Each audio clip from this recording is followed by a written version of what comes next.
Waalaikumsalam. Alhamdulillah wassalatu wassalamu ala Rasulillah wa ala alihi wa sahbihi wa man wala amma ba'd.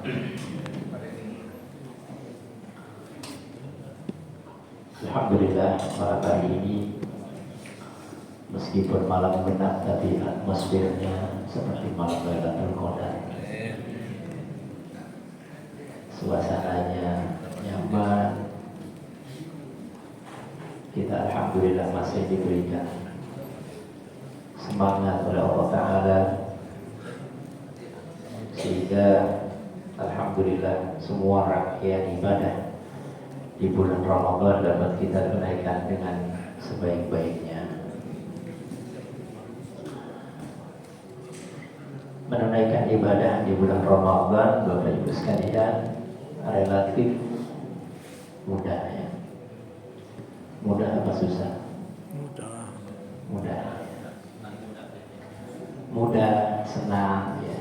Karena memang Allah buat Ramadan itu ibadah atau bulan yang penuh dengan kemudahan, di mana semua sarana diberikan oleh Allah Ta'ala. Pintu surga dibuka, pintu neraka ditutup biar tidak ada yang masuk. Setan yang biasa mengganggu pun diikat oleh Allah, sehingga tidak ada lagi alasan bagi siapapun untuk nyalain setan. Karena biasanya kita kalau malas kan gara-gara setan. Tetapi yang nanti akan relatif sulit adalah pasca Ramadan. Inilah nanti yang akan menentukan kualitas ibadah kita di bulan Ramadan. Kata ahli ilmu, kalau ingin melihat ibadah kita di bulan Ramadan ini sampai kepada Allah, diterima oleh Allah atau tidaknya, maka etalasenya nanti setelah Ramadan. Beliau mengatakan alamatul qabulil hasanah iyal hasanatu ba'da. Tanda diterimanya suatu amal ketaatan, lihat ketaatan yang dikerjakan berikutnya. Nah, oleh karenanya tidak ada salahnya kita saling mengingatkan. Kita ingatkan diri kita bahwa kita beribadah sesungguhnya bukan karena Ramadan. Kita beribadah bukan karena Ramadan, karena kalau karena Ramadan, begitu selesai Ramadan, selesai juga ibadahnya. Tapi kita ingatkan diri kita bahwa kita beribadah semata-mata karena Allah Subhanahu wa Ta'ala. Man kana ya'budu Ramadan fa inna Ramadhana fat. Siapa yang menyembah Ramadan, ketahuilah sebentar lagi Ramadan akan selesai. Wa man kana ya'budu Allah fa inna Allah hayyun la yamut. Tapi siapa yang menyembah Allah, beribadah karena Allah, maka ketahuilah sesungguhnya Allah adalah Zat yang maha hidup dan kekal abadi selama-lamanya. Kalau ini yang tertanam dalam diri kita, kita tak peduli mau Ramadan, mau Syawal, mau Dzulqa'dah, mau Dzulhijjah, Muharram, Safar, Rabiul Awwal, Rabiul Tsani, Jumadal Ula, Jumadal Tsaniyah, Rajab, Sya'ban, sampai ketemu Ramadan lagi. Insya Allah semangat beribadah akan terus ada. Karena bagi kita seorang mukmin memang tidak ada batas kapan kita rehat dari ibadah. Kata Imam Al-Hasan Al-Basri, seorang tabi'in yang sangat tersohor, beliau bilang, Inna Allah lam yaj'al li amalil mu'mini haddan dunal maut. Allah tidak pernah menjadikan batas bagi seorang mukmin untuk beramal kecuali kematian. Artinya kita baru berhenti dari beribadah kapan? Kalau sudah inna lillahi wa inna ilaihi raji'un, barulah kita selesai. Udah gak ada lagi sholat, udah gak ada lagi puasa, udah gak ada lagi ngaji, selesai sudah. Tapi selama kita masih hidup, selama kita masih ada di atas bumi ini, maka kewajiban kita beribadah tidak berhenti. Imam Ahmad bin Hanbal pernah ditanya, wahai Imam, kapan kita boleh istirahat dari ibadah? Capek. Maka Imam Ahmad menjawab, ar-raha inda awwali qadamin tata'uhu fil jannah. Kita benar-benar baru bisa istirahat nanti kalau kaki kita udah nginjek surga. Nah, itu baru kita bisa apa? Istirahat. Tapi selama kita masih di dunia, maka kita masih punya kewajiban untuk terus beribadah kepada Allah Subhanahu wa Ta'ala. Maka mudah-mudahan kita semua senantiasa diberikan taufik oleh Allah. Jangan sampai begitu selesai Ramadan, selesai juga ibadah kita. Tidak, kita akan terus beribadah kepada Allah. Karena justru yang menjadi standar dan ukuran seseorang adalah akhirnya. Dan ini alhamdulillah ini meskipun di beberapa masjid sudah mengalami banyak kemajuan, tapi di sini masih mengalami kemunduran. Jamaahnya masih banyak. Alhamdulillah di beberapa masjid yang saya berkesempatan untuk imamin itu sudah mulai berkurang, Pak. Masya Allah. Sini enak sejuk ya, dinginnya kayak ngalang-ngalang Masjid Nabawi. Masya Allah ya. Rasanya kalau nggak dapat Lailatul Qadar rugi kayaknya. Nah, ya. Minuman juga tersedia, Masya Allah. Karpetnya juga harum, Masya Allah. Dah. Ya. Pulang dapat amplop lagi. Oh, perasaan, Masya Allah. Ya. Jadi kita berharap mudah-mudahan ini menjadi tanda yang baik. Ya. Bahkan nanti tanda baiknya seseorang lihat di akhirnya. Ya. Lihat di akhirnya. Karena al-ibrah bil khawatim, kata Nabi SAW, kita kalau ingin lihat seseorang akan berakhir dengan baik, lihat tandanya. Nabi ngasih unjuk tandanya. Apa tandanya?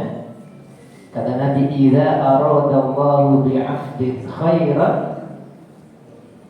istamala. Dalam riwayat yang lain, as-salah.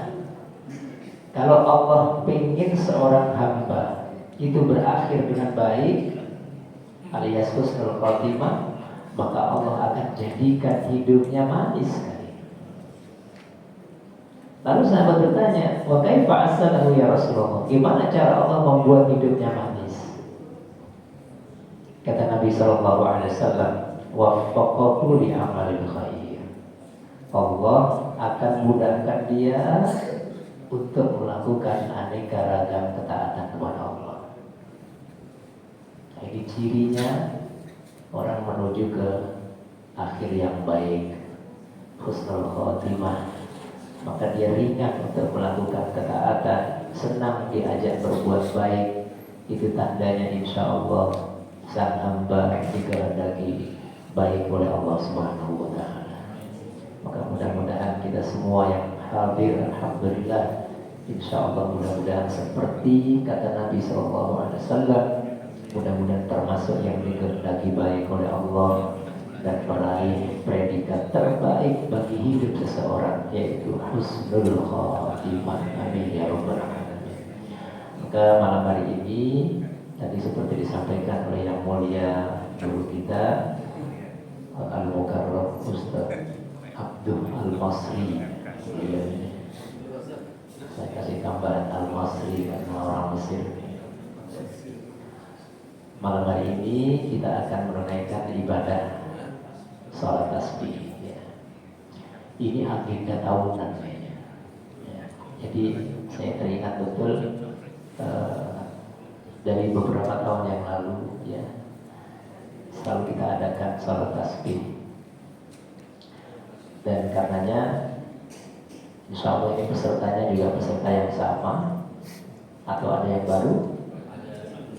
Ada yang baru ya. Jadi kalau ada yang baru, barangkali tidak ada saatnya kita ingatkan kembali tentang tata cara salat tasbih ya.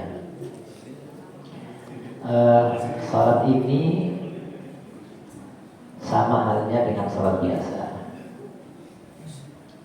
Tata caranya sama, rakaatnya terbatas 4 rakaat dengan 2 kali salam. Jadi 2 rakaat salam, 2 rakaat salam. Salat ini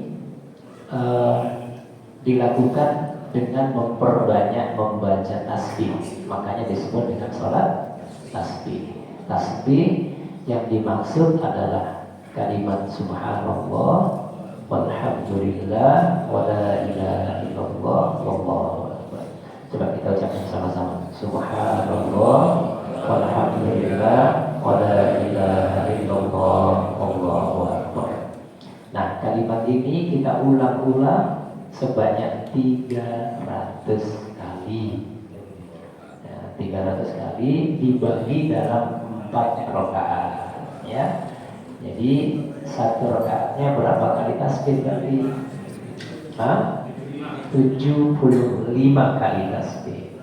75 itu dibagi dalam 7 gerakan.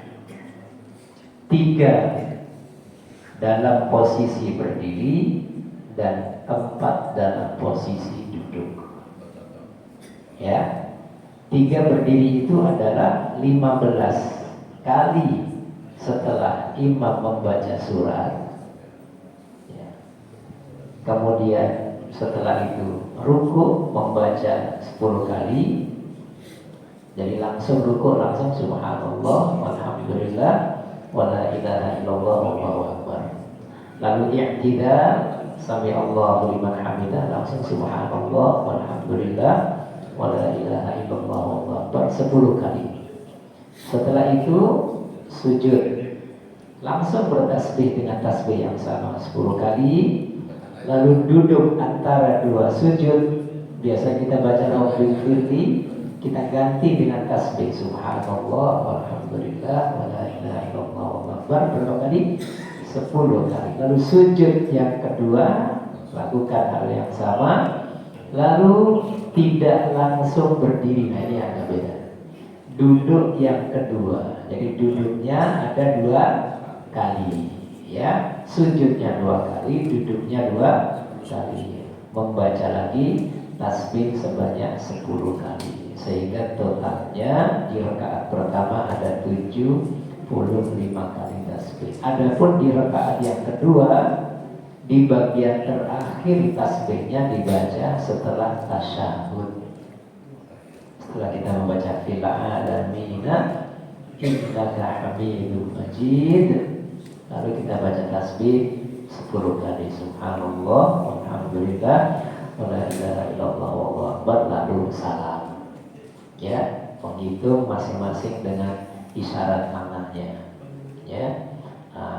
Maka 2 rakaat berarti 150 kali.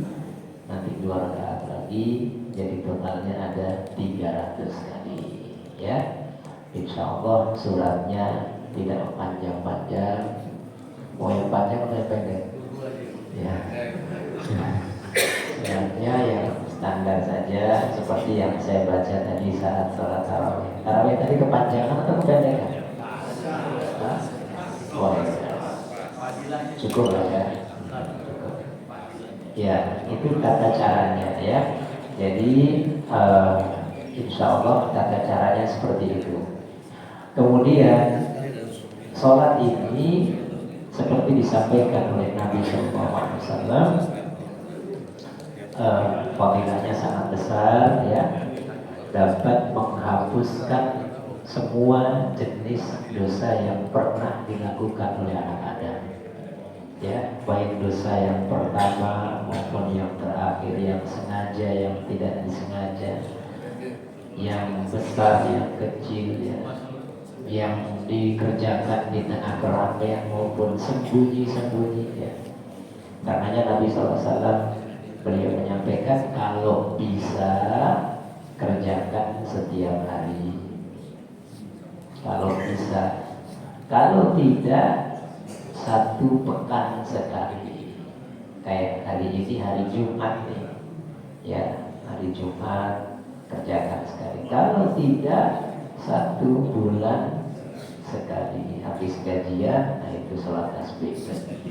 Nah, kalau tidak 1 tahun sekali, sekali dalam setahun. Ya, kayak begini nih, ya, kayak begini nih setahun sekali di sini kan ya. Kalau tidak sempat juga karena bapak-bapak masih sibuk ya, masih banyak kerjaan, ya seumur hidup sekali. Ya, nggak sempet juga seumur hidup sekali. Ya disolatin, ya nggak sempet juga ya. Berarti dosa-dosanya memang nggak ada. Ini kan bagi yang merasa banyak dosanya. Kalau kita ngerasa kesalahan kita nggak selesai-selesai, ya kata Nabi tadi, kalau bisa tiap hari.